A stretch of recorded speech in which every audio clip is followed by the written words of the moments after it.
are flawed manuscripts. Here's our situation when it comes. I'm going to be talking right now about the New Testament. I'm going to stick most of this to the New Testament because it's my main field of expertise. Whoever wrote the books of the New Testament, the various books, wrote them at some time, mainly in the 1st century. And you just take an example, like whoever wrote the Gospel of Matthew sat down at one point and wrote it out, maybe around the year 80 or 85. He wrote his gospel. He had other sources, but he wrote something down on papyrus, and that was sometime in the 1st century. And you can call that the original thing, the thing he wrote, and that he started passing around for people to look at. And then after a while, somebody wanted a copy of it, right? And so somebody made a copy of it, and then somebody copied the copy. And then somebody copied the copy of the copy. And then somebody copied the copy of the copy of the copy. And it went on like that. It went on like that for centuries. And that thing that the person wrote doesn't exist anymore. And neither do the first copies. Or the copies of the copies.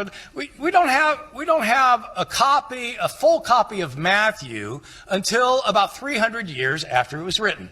And that's not like unique for the New Testament. That's like all the books of the ancient world are like that. It's just how it was. And so you don't have originals. You've got later copies. The problem is that scribes make mistakes. And sometimes they're sleepy or inattentive or they're bored or whatever, and they leave out a word. Or they'll copy the same word twice. Or they'll leave out a sentence. Or they'll copy the same sentence twice. Sometimes they'll copy the whole page twice. I mean, it's just like you're tired, right? You're in this body, it's like, And so they make mistakes. And sometimes apparently it looks like they change things because they thought they weren't worded correctly. Yeah? There was something wrong here, and they changed it to correct it. And the problem is, it's hard to know, like if you've got two forms of the text, right? You've got a verse that's worded in two different ways. Suppose you're a scribe and you're copying this, you think, well, that's wrong, I need to correct it. And then you correct it, but you correct it in a way that's incorrect. You're not correcting it to the original, you're correcting it to something else. Now you got forms of the text, right? Oh my God.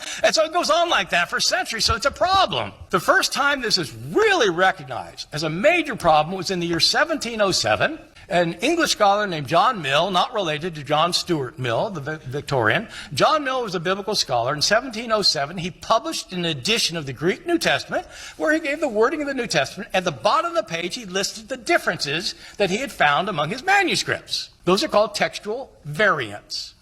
A variant is a variant way of reading a passage. And so he had access to what about 100 manuscripts of the New Testament had for their texts, and he compared these 100 manuscripts.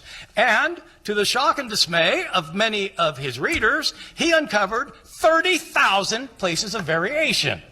And he told them he hadn't included all that he found, just the important ones. Whoa, okay. That elicited a response. A number of people claimed that he was trying to make the text of the New Testament uncertain and that it was a satanic ploy. His supporters pointed out he didn't invent these places of variation. He just noticed they exist. Well, okay, so today we have more than 100 manuscripts. Today we know of over 5,800 manuscripts. How many variants do we know about? We don't know how many we know about. My teacher at Princeton Theological Seminary, Bruce Metzger, used to say, we have more variants in our manuscripts than we have words in the New Testament. And the recent estimates are around 500,000 differences. Having said that, most of these differences simply show that ancient scribes could spell no better than students can today. You misspell a word, it's a difference. So most of them don't matter, but some of them matter a lot. Some of them actually change what a verse means, or what a chapter means, or what a book means.